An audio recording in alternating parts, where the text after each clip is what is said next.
মাউতাল্লাযী তাফিরুনা মিনহু ফাইন্নাহু মুলাকিকুম। হে আদমের ছেলে মেয়ে, তোমরা যেখানেই পালিয়ে যাও না কেন মরণের ভয়ে, তোমার সঙ্গে মরণ মুখোমুখি হবেই, তোমাকে মৃত্যুর স্বাদ আস্বাদন করতেই হবে। হাজারো ঔষধ যদি সেবন করেন, তারপরে মরণ আপনি ঠেকাতে পারবেন না।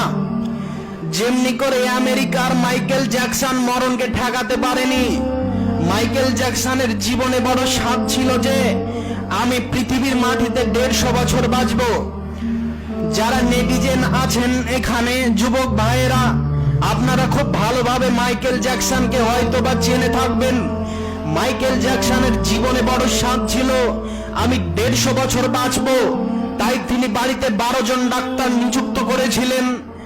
তেনার হার্টবিট সকাল সন্ধ্যা চেক আপ করে দেখা হতো কেমন আছে।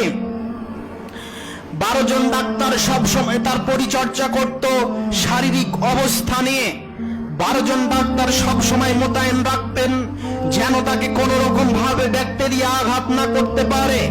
যখন মানুষের সম্মুখে যেতেন, মানুষের সঙ্গে যখন হ্যান্ডশেক করতেন, হাত মেলাতেন, তখন হ্যান্ড গ্লাভস পরতেন, তারপরে হ্যান্ডশেক করতেন।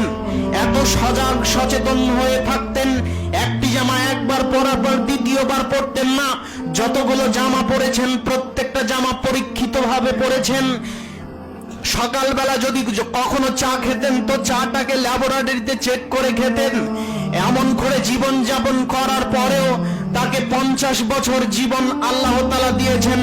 যেই দিন তিনি 50 বছরে উপনীত হয়েছেন, সেই দিন তিনাকে পৃথিবীর মায়া ত্যাগ করে দুনিয়া ছেড়ে চলে যেতে হয়েছেন। হাজারো ক্লিনিকের ব্যবস্থা করলেও মরণকে ঠেকানো যাবে না। মাইকেল জ্যাকসন তার জ্বলন্ত প্রমাণ।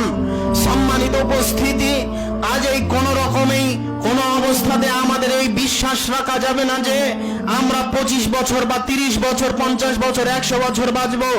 মরণের কোনো সময় নেই। মরণ কখন হবে এ কথা আমরা জানি না।